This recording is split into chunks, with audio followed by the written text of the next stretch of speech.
Quel a été le frein à la continuité de cet événement-là? Bon, merci pour la question. Li nekkoon frein bi mooy xam nga on l'a fait en 2019.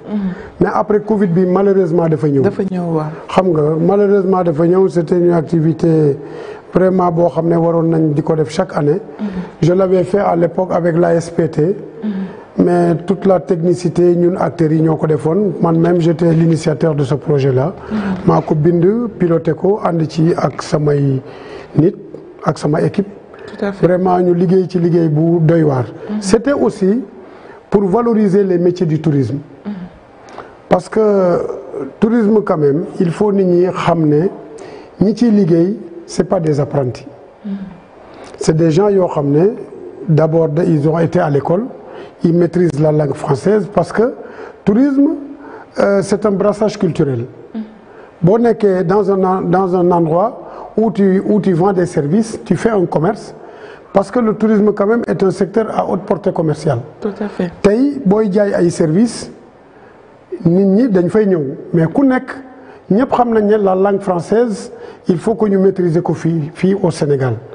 leneen loo ci teg baax na muy anglais muy espagnol parce que dañ naan toujours sax réceptionniste su hôtel boo en général sax même bu ñu lay recruter il faut au minimum sax nga mën a làkk sax ñaari langue. nga bilingue. voilà nga bilingue donc de ce point de vue là vraiment biñ ko defee course des garçons de café bi dañ bëggoon a valoriser les métiers du tourisme. Valoriser aussi les acteurs qui travaillent dans le secteur du tourisme parce que souvent on parle du patronat, on parle de la bonne bouffe, on parle du bon service, mais on ne parle pas de la personne en tant que telle. Donc il fallait les valoriser. Ñu xam ne c'est des métiers. Li ñuy def c'est un métier. C'est un métier qui demande beaucoup de technique, beaucoup de professionnalisme. Ndax tey boo jëlee benn bouteille nga remplir ko à moitié.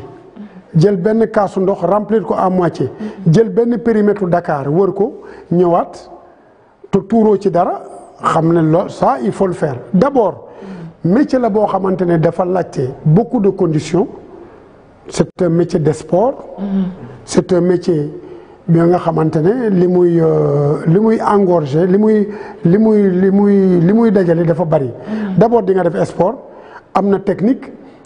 Il y a le savoir-faire, il y a le professionnalisme. Parce que ne serait-ce que même une prise de commande même donc koy def de la façon la plus professionnelle. Parce que une approche commerciale bokkul tey ma xam la tout à ñëw rek dal sa kaw alors nu mu demee nuyu la comme non il y a ce qu'on appelle une approche commerciale. Tout à fait. Une prise de commande da ngay am des positionnements nan ngay taxawee ci nit ki comment le convaincre ba mu jël li nga bëgg nan ngay jëlee commande am avec beaucoup de respect beaucoup de tact. nan nga koy dirigeanter nan nga koy conseiller pour que moom mu mën a jël au moins pour ba nga jaay ko yow li nga ko bëgg a jaay. mais avec beaucoup de technicité dedans donc yooyu yëpp dañ ko bëggoon a wone comment tenir un plateau xam nga comment marcher yooyu tout ça c'est des démarches yoo xam ne dafa bokk ci li nga xamante ne mooy tax tey nit ñu qualifier la d'un professionnalisme loolu taxu ñu ne woon pourquoi pas ne pas faire la course des garçons de café biñ ko defee aussi ñu associer tous les hôtels du Sénégal ndax bindoon nañ ñëpp hôtels yu bari participer woon nañu vraiment c'était fameux c'était merveilleux nit ñëpp kontaan et puis une tribune très riche il y avait beaucoup d'hommes d'État yu fa nekkoon ay hommes de qualité ñu invité leen ñu ñëw amoon ay parrains yoo xamante ne wax dëgg yàlla ministre bi yebaloon tout son cabinet le directeur de l'agence nationale de la promotion touristique ñëw vraiment ñëpp approuvé ko mais tey boo bëggoon a defaat tey lu mel nii ñu naan la xaaral ak nañ def nii yëg nañ def fële c'est-à-dire ñii man Sénégal rek laa gis foo jublu ñu génne seen paparas dinañ la tegal kayit yu toll nii te résultat des courses yëpp mooy la réussite kayit yu bëri yooyu pour lan la bëgg nañ kayit bëgg nañ protocole bëgg nañ affaire administration te duñu dem fenn il faut être pragmatique adduna da ngay le pragmatisme ça paye toujours mais lu ñu indi nga indi ay paparas indi lu numéro société indi lii yow ñun ñoo bokk secteur bi xam nañ ko ñoo koy def bind leen lettre ñun ñu def ko porter combat bi parce que ñun ñooy association bi ko fi mos a def mu jeex tàkk. mais non pour ñu def ko il faut que nga bind un service il faut non ces paperasses là ça décourage. Sénégal malheureusement même dans l'investissement c'est des freins. Ils te freinent dans l'investissement sur leur paperasse là. tey am na dëkk yoo xam ne boo fa bëggoon a investir yoral xaalis rek. on te déroule le tapis rouge. demal Espagne ñu jënd nga investir fa plus de tant de millions d'euros. dañ lay jox da ngay ñëw léegi nii ñu utal la séjour jox la ko d'abord nga def fa benn at ñu jox la nationalité dérouler la tapis rouge ne la kaay dëkk.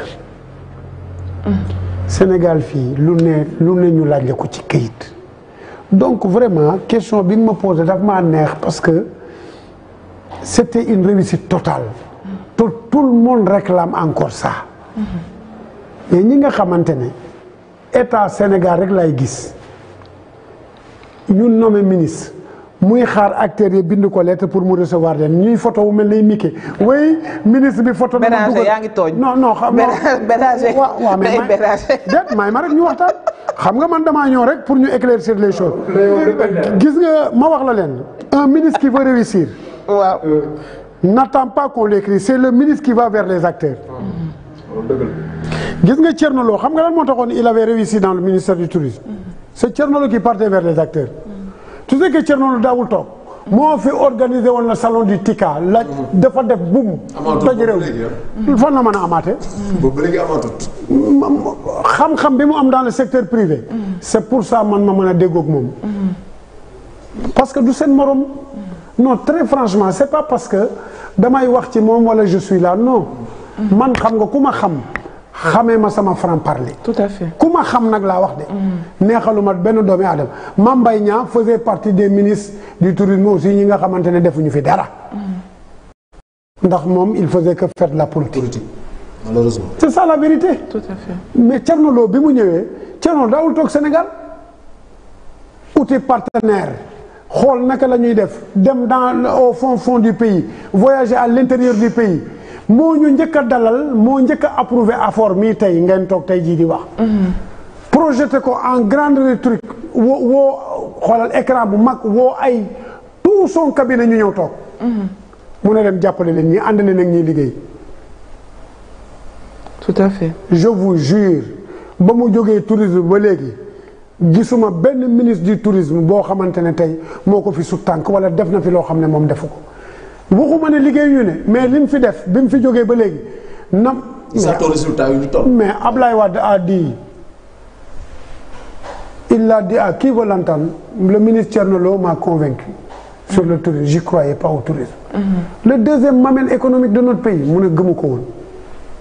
donc voilà ñi nga xamante ne nga liggéey ak ñoom sax da ngay jël du plaisir parce que secteur la boo xamante ne mais secteur bi ku ne mënul génn xaalis doxul waxuñu dëgg xoolal état bi dama leen di waxaat mieux man dama leen di joxaat ay solution pour ñu am xaalis. da ngay xool le TPT xam nga mooy lan. c'est ce qu'on appelle la taxe de promotion touristique. taxe boobu agence nationale de la promotion touristique moom lay collecté ci hôtel yi. pour mën a def sa promotion touristique. mooy boo dëkkee ci hôtel ñu ne la chambre bi 50 000 la. nga da ngay fay 51 000 francs yooyu. la ñuy collecté pour yóbbul ko ASPT.